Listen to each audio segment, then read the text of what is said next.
भारतीय कला प्रसार अकॅडमी तर्फे पुरस्कार जाहीर। भारतीय कला प्रसार अकॅडमी तर्फे प्रख्यात गायिका राधा मंगेशकर यांना भारतीय कला गौरव पुरस्कार तर कुमार दादा करजगी यांना जीवन गौरव पुरस्कार जाहीर।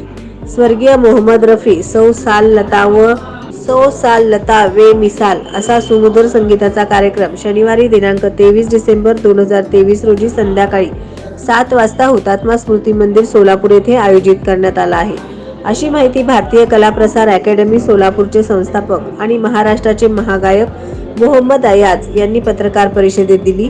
या प्रसंगी भारतीय कला गौरव पुरस्काराने राधा मंगेशकर यांना तर जीवन गौरव पुरस्काराने डॉक्टर कुमार करजगी यांना सन्मानित करण्यात येणार असल्याची माहिती त्यांनी दिली। या पत्रकार परिषदेला भारतीय कला प्रसार अकॅडमीचे सोलापूरचे संस्थापक, महाराष्ट्राचे महागायक मोहम्मद अयाज, मंजुषा गाडगीळ, भाग्यश्री चव्हाण, अकबर शेख उपस्थित होते। सर्व संगीत रसिकांनी या कार्यक्रमाचा लाभ घ्यावा असे आवाहन संयोजकांनी केले आहे। आमचे सर्वांचे मार्गदर्शक, सर्वांच्या आवडत्या लाडक्या निवेदिका मंजुषाताईंना मी विनंती करतो। नमस्कार। भारतीय कला प्रसार अकॅडमीच्या वतीने मोहम्मद रफी यांची जन्मशताब्दी वर्ष आहे, तर 24 तारखेला तो सोहळा असतो खरं, पण 24 तारखेला आपल्याला थिएटर अवेलेबल झालं नसल्यामुळे आपण 23 तारखेला हा कार्यक्रम करतोय। आणि मोहम्मद रफी सौ साल आणि लता बेमिसाल असा या कार्यक्रमाचं नाव आहे। आणि या कार्यक्रमात आपण दरवर्षी भारतीय कला प्रसार अकॅडमीच्या वतीने काही नामवंत लोकांना आपण पुरस्काराने सन्मानित करत असतो। यामध्ये यापूर्वी वर्षा उसगावकर असतील, दीपाली सय्यद असतील, त्याचबरोबर सुशीलकुमार शिंदे असतील, अनेक नामवंतांना आपण गौरवलं। तर यावर्षी आपण राधा मंगेशकर यांना या कार्यक्रमासाठी आमंत्रित केले। त्यांना आपण कलागौरव पुरस्कार देणार आहोत आणि सोलापूरचे कुमार करजगी यांना आपण जीवन गौरव पुरस्कार देणार आहोत।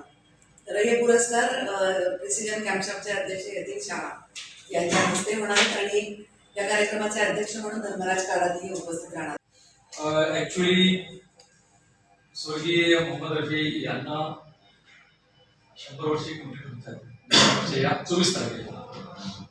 तर या त्यांच्या जन्मशताब्दी निमित्त आणि आम्हा सर्वांच्या देशाच्या लाडक्या गायिका स्वर्गीय भारतरत्न आम्हा सर्वांचा श्वास लताबाई यांना एक मानाचा मुजरा म्हणून मोहम्मद रफी आणि लताजींची अमिट गाणी आयुष्यात त्यांनी बॉलिवूडमध्ये सर्वांपेक्षा जास्त रफी साहेबांना त्यांनी गायले लताजी। तर हे शताब्दीचं औचित्य साधून मी रफी साहेब आणि लता दीदींना यांना मानाचा मुजरा म्हणून रफी सौ साल लता बेमिसाल तर असं एक मिलाजुला आगळेवेगळा कार्यक्रम करतो मी। आणि या कार्यक्रमानिमित्त मी ऍक्च्युअली उषाताई मंगेशकरांना आठवलं झालो की आई मला असंच एक कार्यक्रम करायचा आहे। तर उषाताई म्हणाले की मी येईन पण मी गाणार नाही कारण मला श्वासाचा प्रॉब्लेम आहे, पण राधा चांगलं गाते तिला आपण घेऊन। नवनवीन बातम्या पाहण्यासाठी SB न्यूज चॅनलला लाईक करा, शेअर करा, सबस्क्राईब करा।